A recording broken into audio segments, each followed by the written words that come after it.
Assalamu alaikum. Today we're going to discuss some experiments that are performed in our physiology lab. We will talk about the red blood cell count, the white blood cell count, the differential leukocyte count, and the reticulocyte count. Next week we will talk about the remaining experiments.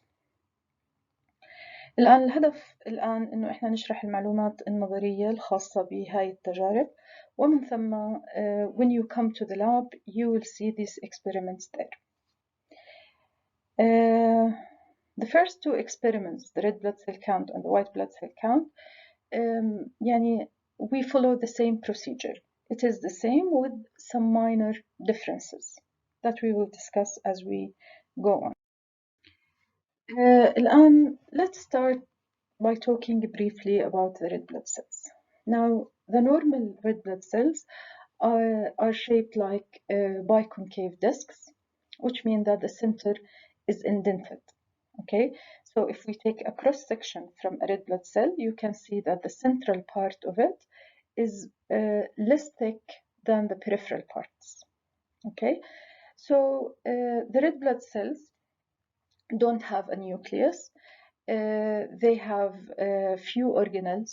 They have some enzymes within their cytoplasm which help them to perform their functions. They have a very flexible membrane. And the most important thing is that they contain a large amount of the protein called hemoglobin. Hemoglobin actually is very important because it reversibly binds with oxygen in the lungs and then releases the oxygen into the tissues. And this is actually the major function of red blood cells. يعني you all know إنه red blood cells وظيفتهم هي نقل الأكسجين من الرئتين إلى الtissues, and the part of the red blood cells that's responsible for this function is hemoglobin. Because of that, almost يعني 1/3 of the volume of the red blood cells is occupied by hemoglobin. Now, since the function of red blood cells is very important, we will find that the number of red blood cells in the blood is very high. The average number in healthy males is about 5.2 million cells per cubic millimeter or per microliter, it's the same. In healthy females, it's about 4.7 million cells per cubic millimeter. This is the average. لكن إحنا فعليا في جسمنا we have يعني a healthy range. Okay, we have a healthy range. If the RBC falls within this range, it's considered normal. For males, it's 5.2 million plus minus 300,000. Same in the case of females. The number of RBCs is different depending on the age, depending on the gender, and so on. فدائما لما احنا بدنا نحكي عدد red blood cells ب certain blood sample لازم نكون معطين certain information عن الشخص اللي blood sample أخذت منه. Is he male or female? How old is he? And so on. Now, it is important to know the number of red blood cells in the blood is maintained within the normal limits. Okay, if the number falls below normal, this will lead to decreased delivery of oxygen into the tissues and will lead to a state of hypoxia. On the other hand, if the number increases above a normal limit, this will lead to increased viscosity of the blood.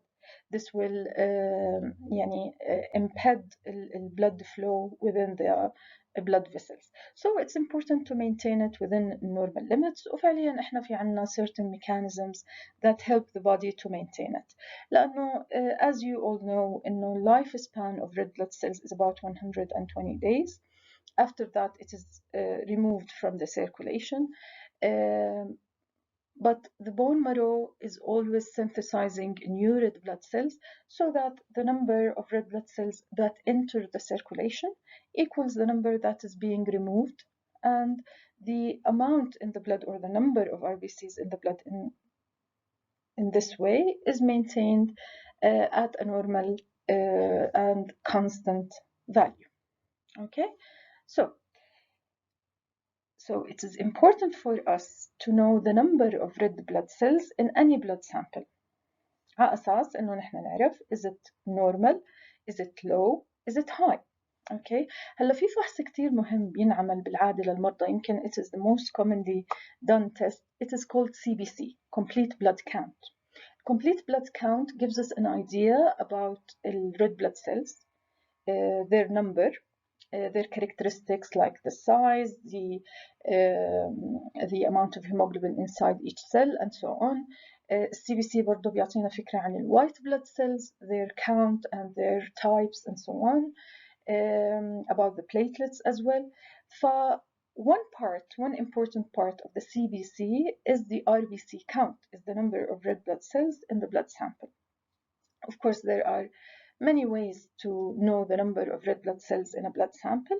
The method that we use in our lab is by manual counting. We count the number of red blood cells in the blood sample. To do that, we use a specific type of slide.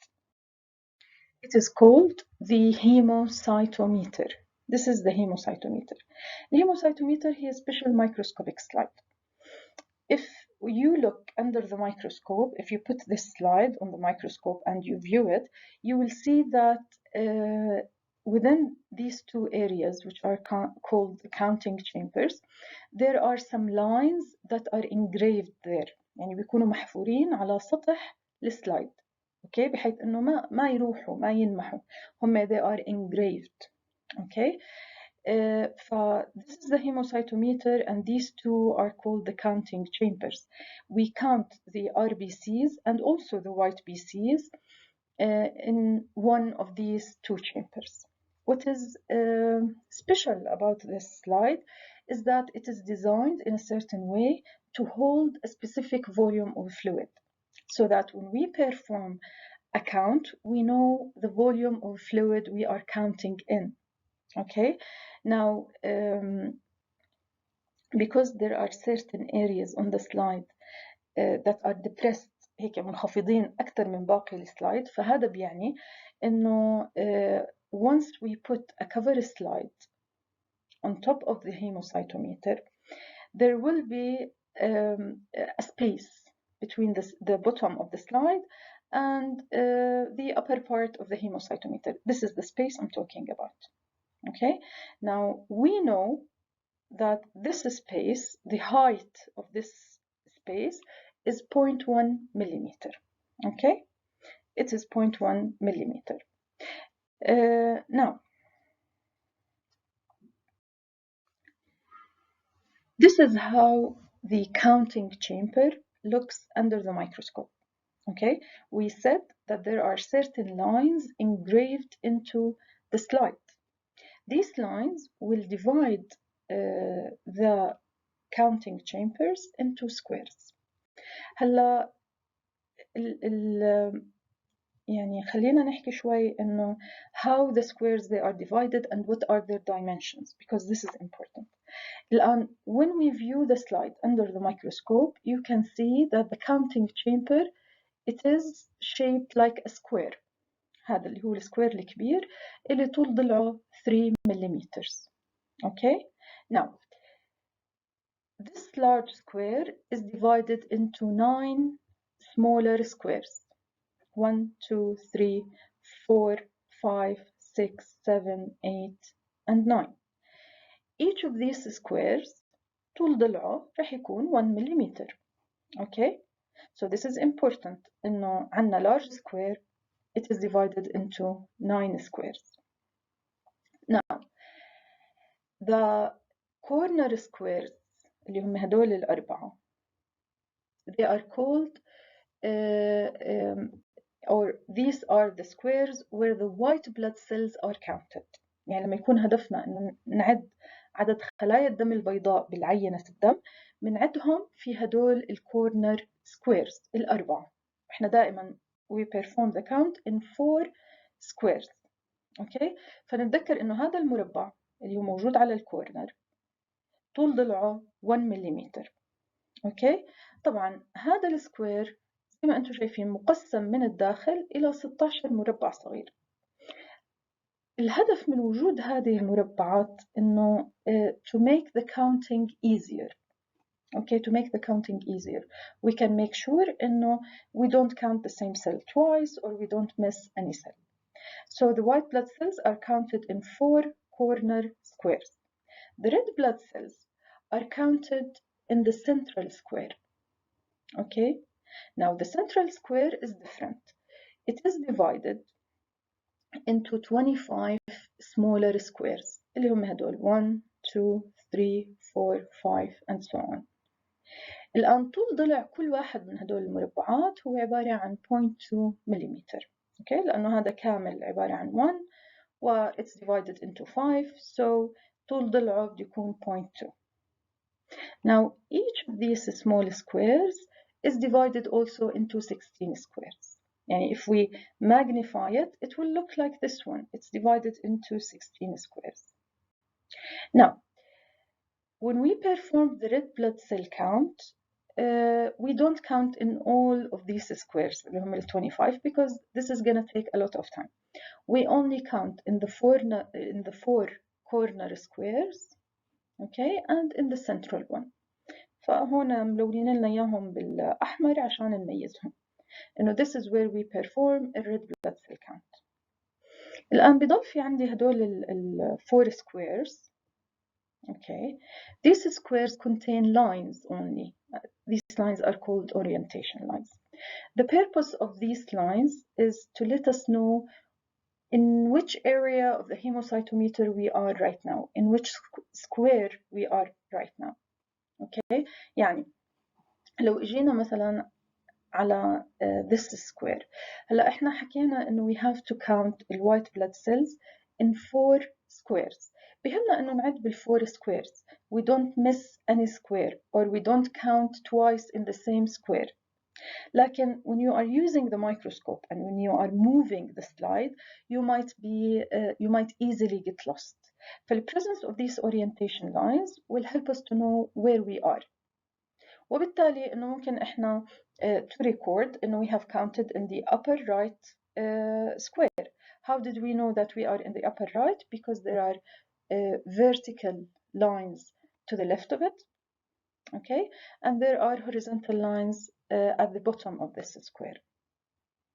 And then I will move to the lower left. How do I know that I'm in the lower left? Because there are horizontal lines above it and vertical lines to the right of it. فوجود ال orientation lines بيساعدنا إنه نعرف إحنا وين موجودين. طبعا the same applies to these smaller squares اللي هم the ones that we use for the RBC count. Okay, the presence of these orientation lines will help us to know where we are exactly. Okay, so you have to know where we count each type of cell. You have to know the dimensions of the square. Now, this is a larger view of one of the squares where we count the red blood cells. And as you can see, the peripheral borders, اللي هي الأضلاع الخارجية هاي، هي مكونة من 3 lines. And this is important so that we can know the boundaries of the square. Okay, حتى نعرف إنه إحنا هاي هي حدود المربع. فبيكون في عنا الأضلاع الخارجية مكونة من 3 خطوط. بينما من الداخل التقسيمة هاي اللي هي 16 مربع بتكون بخط واحد فقط. فبالتالي أنا بكون عارفة إنه this is the square and this is where I'm gonna perform the count. هلا when we put the sample on the hemocytometer, we can know the volume of fluid contained within the hemocytometer because we know the dimensions of the square. يعني if I want to know what is the volume of fluid contained here, I know إنه this square أطوال أضلاعه هي 1 by 1 والheight after placing the cover slip is 0.1. So I can know إنه the volume of fluid contained here equals the volume of the خلينا نحكي cube هو هون صار almost أو it is 1 by 1 by 0.1 millimeter. Okay, so I know the amount of fluid contained here is 0.1 cubic millimeter. 0.1, 1 by 1 by 0.1. Okay, so how do we perform the count? The first step, which is important, is to clean the hemocytometer. We want to look at the hemocytometer under the microscope. So if the hemocytometer is not clean, or if it contains some dust particles, some fingerprints, we might not be able to perform the count properly. So it must be cleaned nicely, and then we're going to place a cover slip over the counting area so that we know that the distance is 0.1 millimeter between the slide and the counting area. And then we're going to put our sample. But one important step before putting the sample is to dilute it. يعني شفنا احنا انه عدد الريد blood cells بالبلد كبير جدا. Now, if we want to count these cells properly, it is better to dilute the sample so that the number of cells will be manageable. هلا الستاندرد dilution هي adding 1 unit of blood to 199 units of the solvent. This is the standard. But sometimes this might change depending on the circumstances. لكن بالعادة we add 1 unit of blood to 199 units of the solvent. Now the solvent, you should know that it's an isotonic solvent, which in this way we can make sure the cells are not going to shrink, nor are they going to swell and rupture. Okay, so we dilute it, we mix it properly and gently so that we don't disturb the cells or we don't rupture the cells. And then we draw the sample using a pipette. Now the pipette is placed here at the junction of the cover slip and the hemocytometer. The diluted blood will enter by capillary attraction. We have to put enough of the sample, but not too much. We don't want to overfill the chamber. So we let it enter by capillary attraction, and once we see the counting chamber has been filled, we remove the pipette.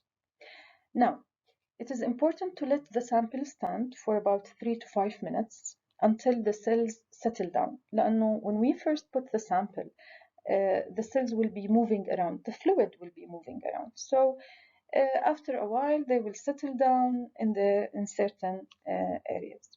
Now we will transfer the hemocytometer into the microscope and we will try to count the number of cells. هلا في البداية رح نستخدم 10x lens in order to identify the central square, the one that contains the 25 smaller squares. Once we have found the central square, we try to now we will switch to the 40x lens and then focus on one square at a time. Okay, one of these squares at a time. طبعا once we focus on a certain square, we will count the number of red blood cells there. Then we will move to the next one, then to the third, the fourth, the fifth. Once we complete the count in 4 squares, we can obtain an average number. يعني بنجمع شو الأرقام اللي حصلنا عليها من 5 small squares هدول وبنقسم على 5 بيكون هذا هو average number of cells in the sample that we have put into the hemocytometer. So this is how the RBCs look under the microscope when they are on the hemocytometer. خلينا نلاحظ إحنا إنه lines of the squares they are visible, وهي نقطة كتير مهمة. When we try to focus الميكروسكوب لازم نحاول إنه نضل شايفين الخطوط المربعات اللي موجودة. طبعا I know إنه these are the borders of the square. هذا هو السكوير لأنه زي ما أنتم شايفينهم في عنا 2 lines. أحيانا بيكونوا 2 lines وأحيانا 3 lines اللي هم موجودين على الحدود الخارجية للمربع. هلا inside the square we have 16 smaller ones. These are the red blood cells. As you can see إنه هم they appear as circular cells. Inside or center of these cells is bright, while periphery is dark. Okay, this is another one. These are the peripheral borders of the square, and this is the inside of the square. طبعا هو مش مبين الطرف العلوي والسفلي بهذا الفيو. الآن now how are we gonna count بحيث إنه نضمن إنه ما نترك أي خلية. في عنا specific way to count. When we count, we start from the left. We start from the upper part of the square. نبدأ من هون من اليسار ونمشي باتجاه اليمين. Okay? بنعد الخلايا اللي موجودة as we go on. 1 2 3 4 5 6 7 8 وصلنا لهون. We go down. We go in a zigzag fashion until we finish here. Okay, so we start in this square and we finish in this one. We move in a zigzag fashion. Anything contained here is counted. Okay, any cell that is contained here is counted. طبعا أي خلية موجودة هون في الخارج هاي أكيد ما رح نعدها. لكن هلا بضل في عنا الخلايا اللي موجودة على البوردرز الخارجية. هلا اللي متعارف عليه إنه we count the cells that touch the left side and the top side أو the upper side. We ignore the cells that are on the right and the bottom sides. Okay, so as we are counting يعني هون أنا بدي أعد 1 2 3 4 5 6 7 8 9 10 11 12. هاي طبعا نعتبرها داخل الفيلد، هي يعني it is touching the border بس هي inside. لكن this one it is completely on the border. This one is on the border, so we ignore this. We ignore these cells. Okay, so we continue to count in this fashion, and once we finish we record the number. Okay, we record the number. You know, I have counted 100 cells, I have counted 200 cells, and so on. Okay, so after we complete the count and we obtain the average number, we should use this number in order to know the number of red blood cells in the blood sample. يعني أنا لو مثلا عديت an average number of 100 red blood cells, what is the number of red blood cells in the sample, in the blood sample that I have used? Now, in order to achieve this number or to get this number, I have to do two things. I have to do a correction for the dilution and a correction for the volume. هلا أنا فعليا لما أخذت العينة إذا بتذكروا عملنا dilution، وبالتالي we have to correct for that. We have to multiply this number by something called the dilution factor. Now what is the dilution factor? دائما الديليوشن factor يساوي final volume of the sample divided by the volume of blood that was used. Okay, so هلا احنا عملنا dilution 1 unit of blood to 199 units of the solvent. So the final volume in this case was 200. Okay, the final volume was 200. Now the dilution factor equals 200 divided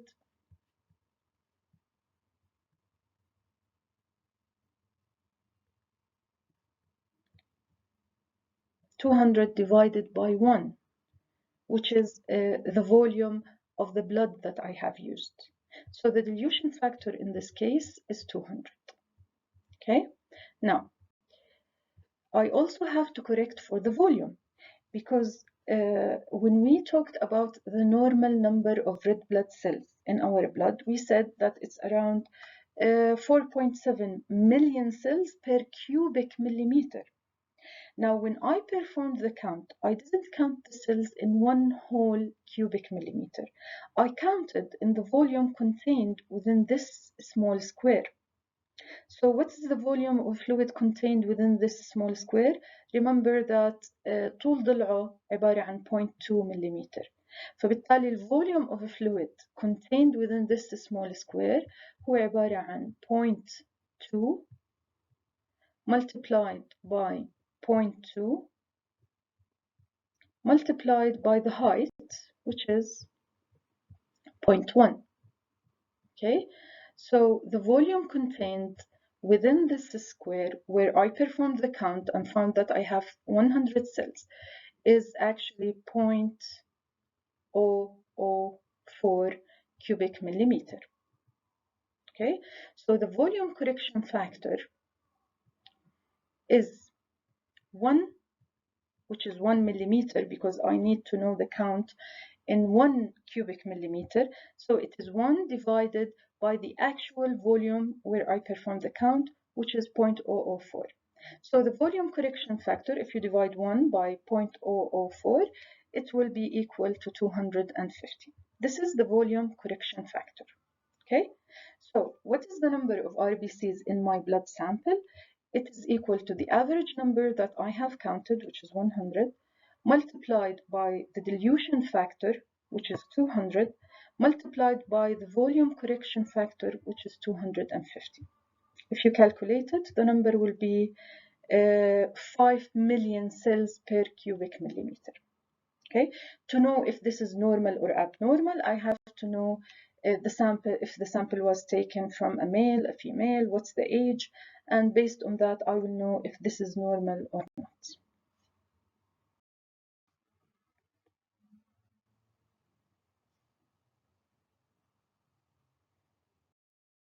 Okay, there are some important points that I need you to be aware of. First of all, when you obtain the number of RBCs in 5 squares, you have to look at the highest value you obtained. مثلا أنا عديت طلع معي 100 98 95 90 97 96.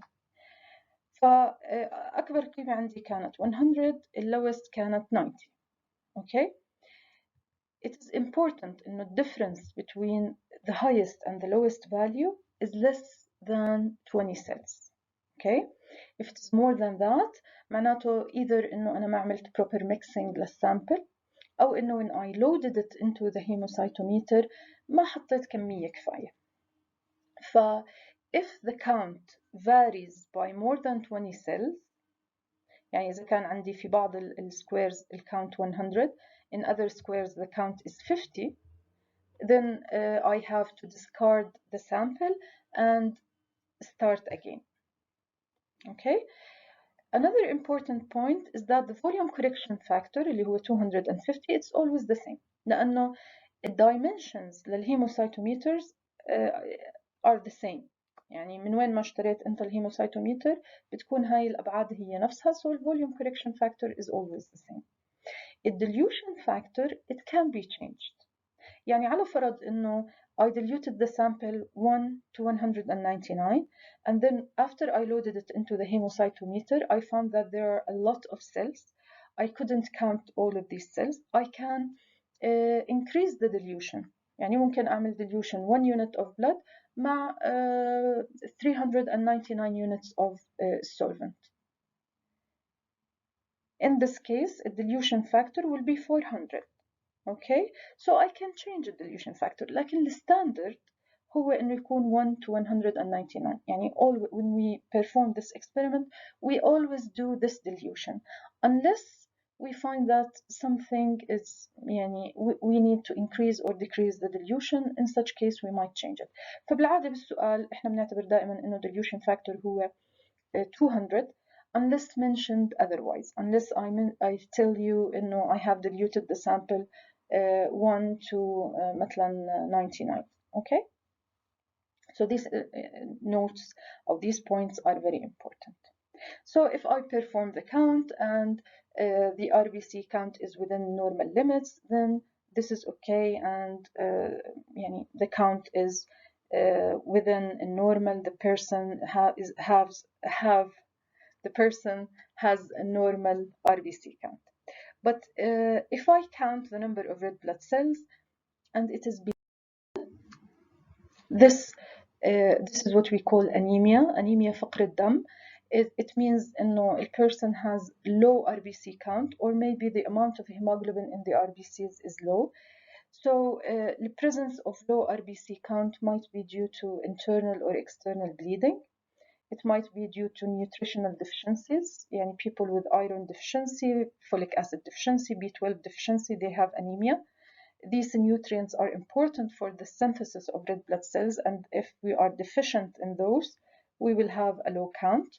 It can be due to bone marrow failure, which might be caused by chemotherapy, radiotherapy, shock. It might be caused by hemolysis of RBCs or by chronic renal failure. You know that the synthesis of RBCs from the bone marrow depends on the presence of erythropoietin, which is mainly synthesized by the kidneys. So in cases of chronic renal failure, there will be reduced production of erythropoietin, and consequently, we will have low RBC count.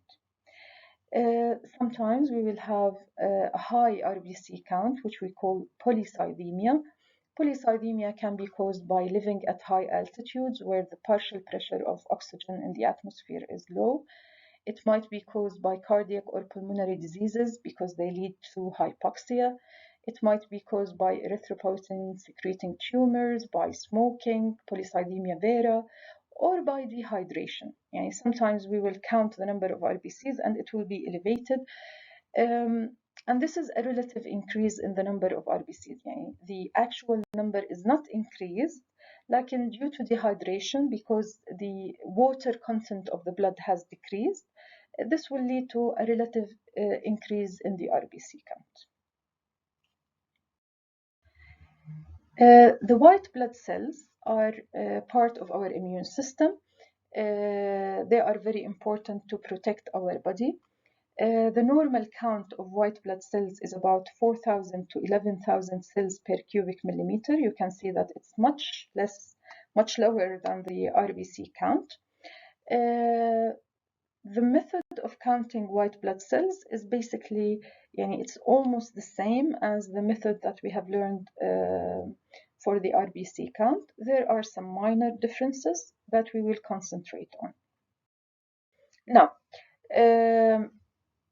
it is the same procedure. Clean the hemocytometer, place a cover slip, and then you have to dilute the sample. But since the number of white blood cells is much less than the number of red blood cells, the dilution will be lower. So we add 1 unit of blood to 19 units of the solvent. We mix it, and it's important to properly mix it and mix it gently. Now, what you should know about the dilution factor is that it contains a dye. This dye is going to stain the nuclei of the white blood cells, which will allow for proper count of white blood cells. It also contains an agent called glacial acidic acid, which will lyse the red blood cells.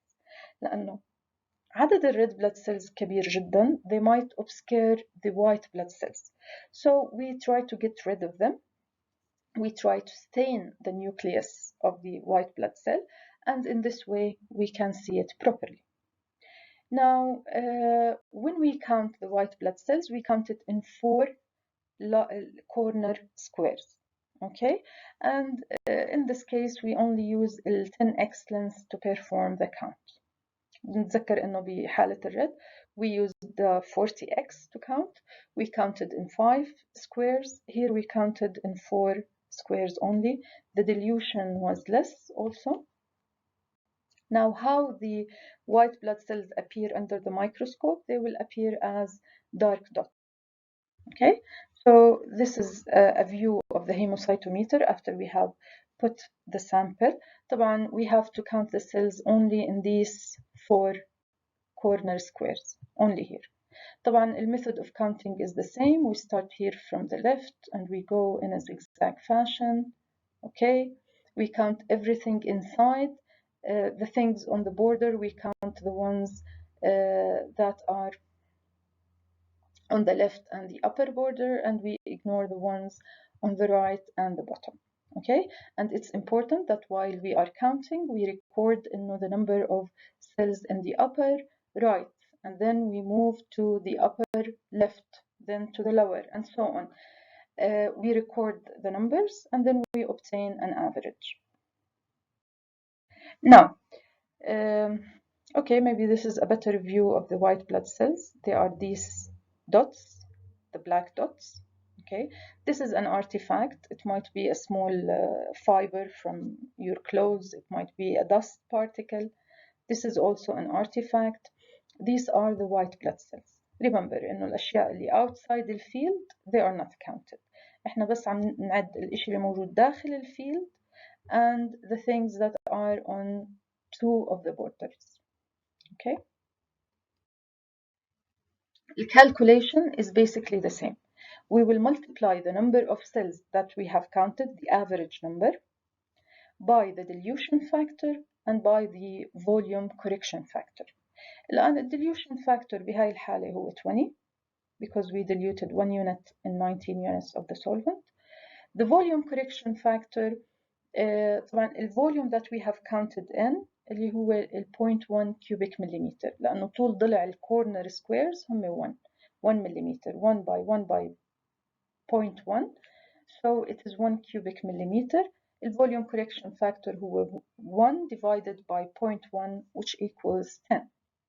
So if we counted an average of 40 cells in the 4 squares, the number of white blood cells in our sample is 40 multiplied by 20 multiplied by 10, which equals 8,000 cells per cubic millimeter. Now, it is important that before we obtain the average number to make sure that the count does not vary by more than 10 cells. Okay? النقطة الثانية المهمة إنه الفوليوم كوريكشن فاكتور رح يكون دائما هو نفسه 10 في حالة الوايت. الديليوشن فاكتور it might be changed. Now, when we obtain the count, when we do the calculation, we might get a normal white blood cell count and we might have a high count. A high count هذا بنسميه leukocytosis, or we might have a low white blood cell count which we call leukopenia. There are a number of causes that can lead to leukocytosis like inflammation, infection, malignancies, medications, and there are a number of conditions that might lead to leukopenia like bone marrow failure, autoimmune diseases, certain infections like TB or HIV. All of these can lead to a disruption in the number of white blood cells in our blood. So it is important to know the white blood cell count.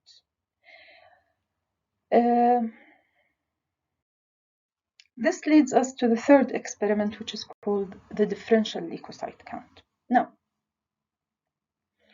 our blood contains 5 different types of white blood cells, and they are classified into granulocytes and agranulocytes.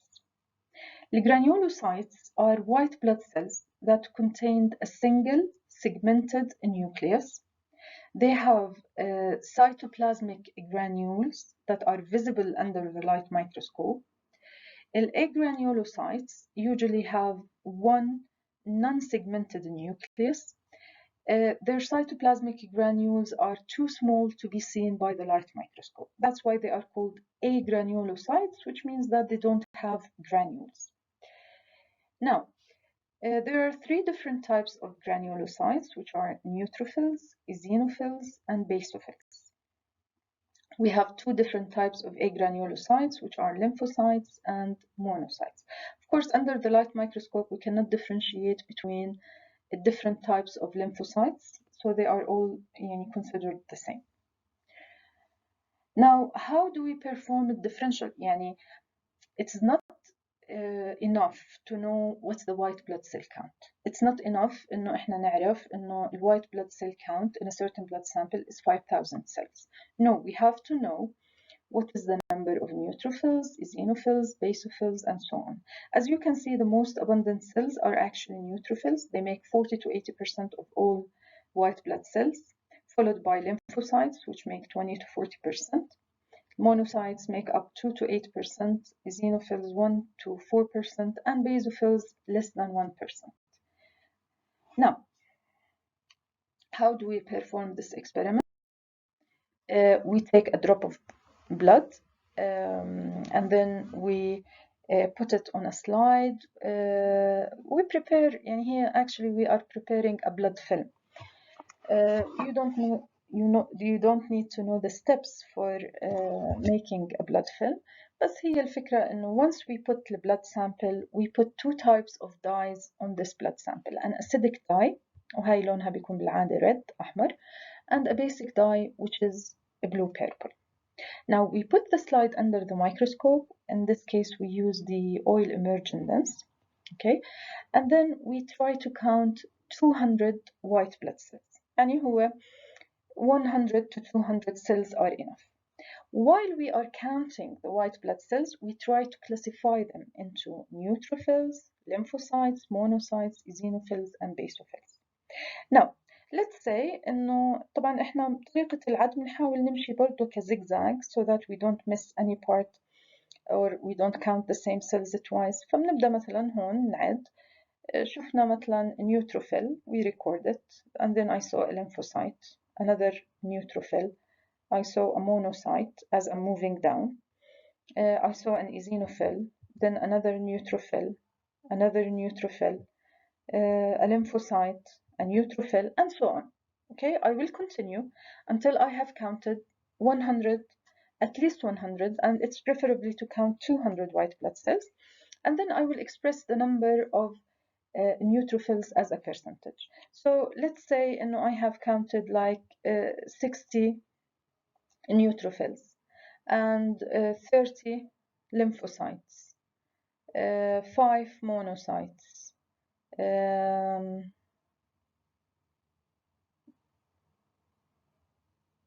okay, 3 eosinophils and 2 basophils, okay, out of 100. In this case, what is the differential? The neutrophils are 60%, lymphocytes are 30%, monocytes 5%, eosinophils 3%, and basophils are 2%. Okay, so this is how we obtain the differential. Now, in order to be able to do that, we have to be able to distinguish between the 5 different types of white blood cells. طبعا I'm sure إنه أنتوا you studied this in the histology, بس إنه خلينا نحكي عن النقاط المهمة. في عنا النيوتروفيلز اللي هم the most abundant cells. The neutrophils, they have a nucleus that is segmented, 3 to 5 segments, like this one. Their granules, they don't take either dye a lot. يعني هلا هو إحنا لما نحط acidic و basic dye, they will enter into the granules. لكن الجرانيولز للنيوتروفيلز ما بياخدوا كمية كبيرة من الصبغة. يعني بياخدوا شوي من الأسيدك شوي من البيسك. They are very small granules actually. We will see them as small pinkish granules. So this is how we know that this is a neutrophil from the nucleus, which is polysegmented, and the granules, which are very small granules, pinkish in color. Now, eosinophils, usually they have a bi-looped nucleus. It contains 2 loops, okay, and their cytoplasm contains medium-sized granules that take the acidic dye strongly, so they appear bright red in color. This is an eosinophil. Basophils usually have a bi-looped or an S-shaped nucleus. This nucleus is usually, we cannot see it, it's obscured, because the granules of basophils are very large in size and they stain heavily with the basic dye that we have put. So they appear dark blue in color. This is an example of a basophil. This is a neutrophilic band cell. These cells are immature neutrophils. They make less than 5% of the total white blood cell count. As you can see, the nucleus is not segmented. Now, the neutrophilic band cells, I mentioned them because when we will talk about it later on, you will see why they are important. But you don't need to recognize their shape under the microscope. What's important for me at this point is to recognize the 5 different types of white blood cells, which are the neutrophils, eosinophils, basophils, lymphocytes, and monocytes. Now, the lymphocytes, they vary in size. Most of them are small in size, but some of them can be large. They have a large nucleus that takes most of the cytoplasm. Okay, sometimes the cytoplasm will appear as a small rim only, and the nucleus occupies all of the cytoplasm, almost all of the cytoplasm. Now, as you can see, the cytoplasm is clear. It doesn't contain granules. And of course, as I have said earlier, you cannot differentiate B with T lymphocytes under the light microscope. They all appear the same. The monocytes are the largest cells of these five. They are the largest. Their nucleus is kidney-shaped. Okay, it is kidney-shaped. And the cytoplasm has a ground glass appearance زي الزجاج المطحون لأنه it contains very fine purple granules. Okay, it contains fine granules. So these are the 5 different types of white blood cells. You have to differentiate between them. As I have said, when we perform the count, we record the number of each of these cells as we go on.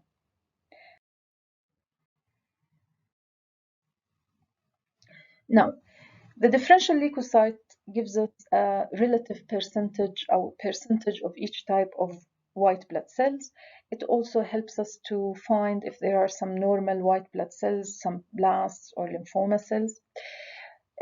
It is always better to use the differential in order to get an absolute value for each type of white blood cell. يعني بدل ما نحكي إنه عدد النيوتروفيلز 70%, it is better to get it as an absolute value, to say that we have 7,000 neutrophils per cubic millimeter. Okay? Why? Because the relative percentages can be misleading.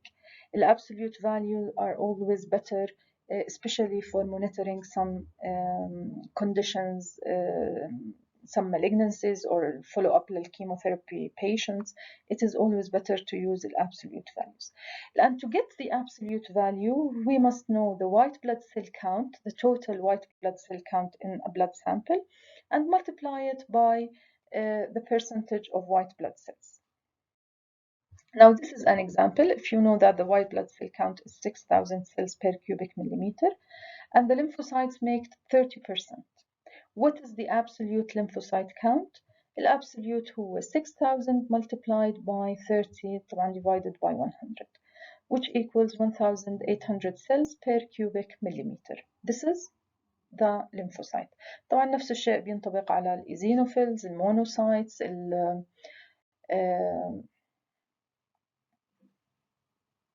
البيسوفيلز. الشيء الوحيد المختلف هم النيوتروفيلز. دائما الابسوليوت نيوتروفيل count we have to include in it the neutrophilic band cells.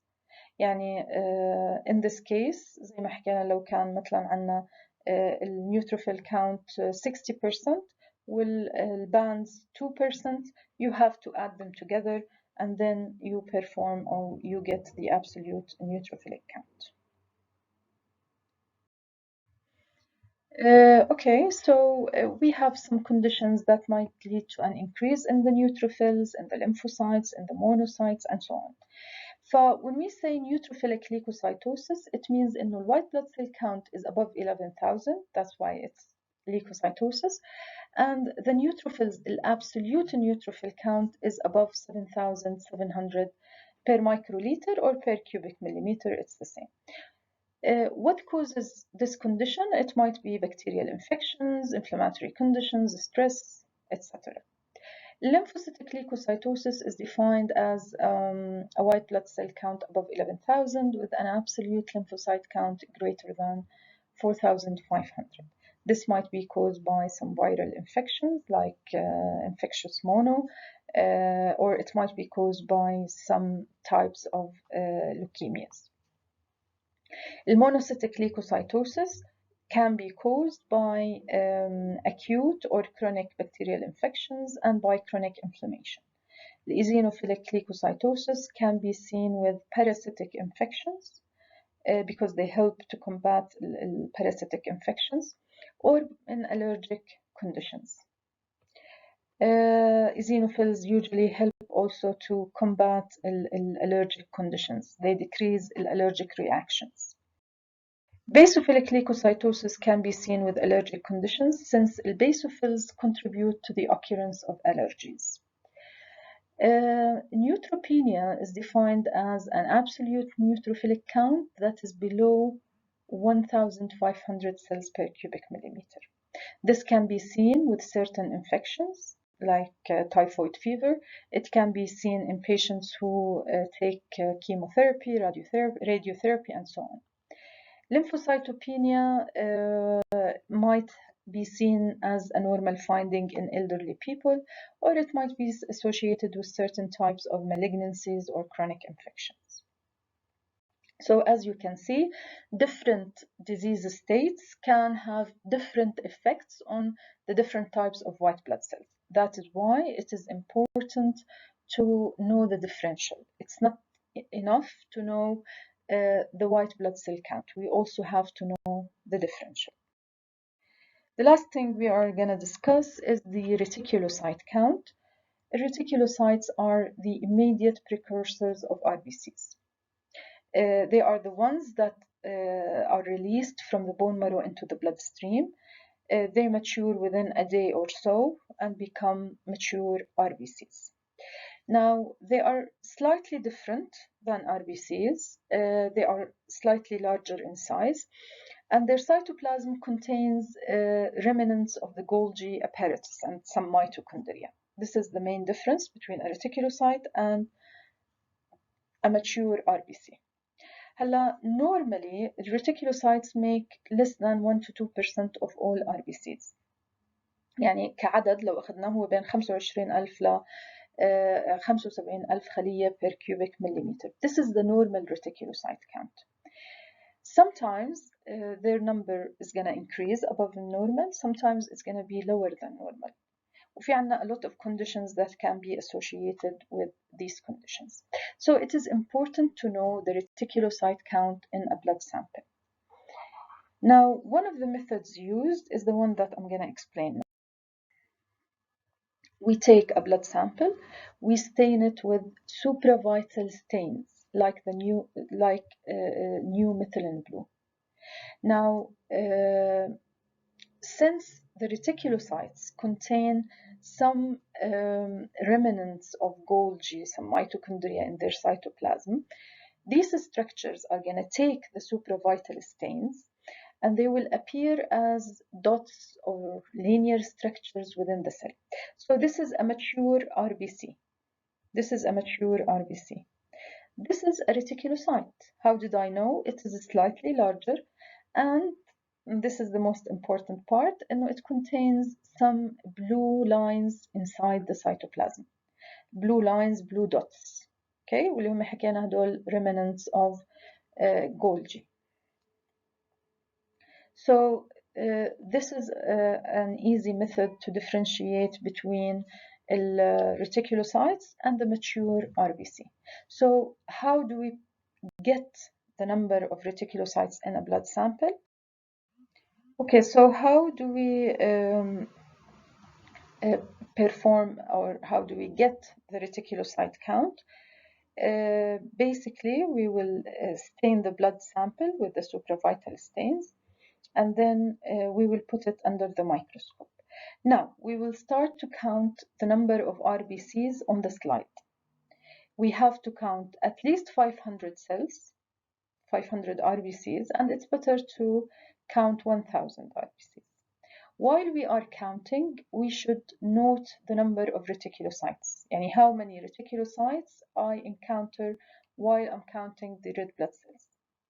Now, after I finish, I can express the percentage of reticulocytes. Yani if I got 50 out of 1,000, then this means that I have 5% reticulocytes. The reticulocytes make 5% of the total RBC count. Now, we can use this relative number, this percentage, in order to obtain the absolute reticulocyte count. The absolute reticulocyte count. The absolute reticulocyte count simply we multiply the RBC count by the percentage of reticulocytes. يعني بدي أكون عارفة إنه شو في عندي red blood cells بهالblood sample and what's the percentage of reticulocytes. From that I can obtain الabsolute. The normal value للabsolute count هي between 25,000 to 75,000. If it is less than that, this is abnormal. If it's higher than this value, then this is also abnormal. Some conditions can lead to an increase in the number of reticulocytes, and we call this reticulocytosis. Reticulocytosis. This can be caused by hemolytic anemias, because when we have hemolysis for RBCs, the bone marrow is trying to compensate. It tries to make more red blood cells, and obviously the number of reticulocytes will be higher than normal. It can be seen following hemorrhage, following treatment for anemias. يعني if you treat anemias, في شخص كان عنده iron deficiency anemia, you supplemented with iron, a number of reticulocytes in the blood is going to increase because the bone marrow now is working extra to compensate for the anemia. We have conditions that can be associated with a decrease in reticulocytes, which we call reticulocytopenia. This can be caused by iron deficiency anemia, aplastic anemia, radiation therapy, tumors in the bone marrow. So that's why it is important to know the reticulocyte count. We can express it as a percentage, 1 to 2%, but it is better to have an absolute value. الابسوليوت value هي between 25,000 to 75,000 cells per cubic millimeter.